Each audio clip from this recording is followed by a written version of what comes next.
Hi అండి, అందరికీ నమస్కారం. నా పేరు రేఖ. నేను ఒక సర్టిఫైడ్ హ్యాండ్ రైటింగ్ కోచ్నండి. ఒక పెద్ద వర్షంలో ఈ కాగితపు పడవని చూసారా?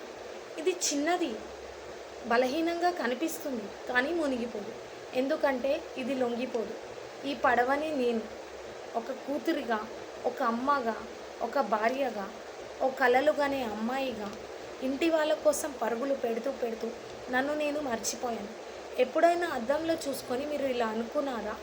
నాలో ఉన్న నిజమైన నేను ఎక్కడికి పోయాను? కలలే కాక నేను కూడా మాయమయ్యానా? అయితే మన గురించి మనం ఒకటి గుర్తు చేసుకోవాలి. మనం ఎప్పుడైనా మన ప్రయాణం స్టార్ట్ చేయాలంటే దానికి స్పెషల్గా ప్లాన్ చేసుకోవాల్సిన అవసరం లేదు. ప్రారంభించడమే ఇంపార్టెంట్. నీ సెకండ్ ఇన్నింగ్సే నీ ది బెస్ట్ ఇన్నింగ్స్ కావచ్చు. అందుకే నీ కలల్ని మళ్ళీ నమ్ము. నీ కలల కోసం మళ్ళీ నువ్వు పరుగులు పెట్టుకో. తిరిగి జీవించు.